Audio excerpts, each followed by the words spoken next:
Okay mga kapaps, no? Pag ganun yung narinig nyong tunog kapag nagpo-start kayo, no?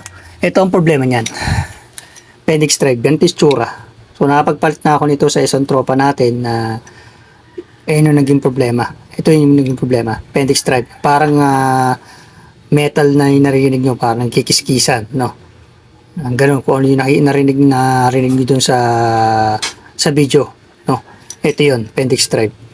So nasisira to kapag nagkukulang sa langis or natutuyuan ng langis yung makina. Siyempre na hindi nalulubricate na maayos. So yun yung nagkakaroon ng problema. Okay? So yun lang naman, pag napalit na lang naman yun na yung pendix drive, mawawala na yung parang metal na nagkikiskisan dito banda. Dito yung banda sa bandang magneto sa stator, kakalasin nyo yun.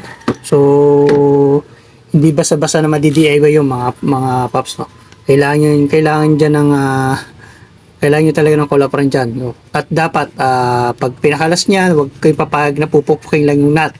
So dapat gumamit yung mekaniko ng special tools katulad ng ganito. Ako bumili pa ako ng special tools na ganito para lang para sa proper pagkakalas ng pendix drive. Kasi hindi nyo makakalas yung to kung wala kayo nito. Okay? So iba kasi pinupukpok. So pangit naman kasi ganun, nasisira yung nut eh. So yun lang, no? Tips lang to para sa mga ganung klaseng problema na nakita nyo sa video. Yun lang.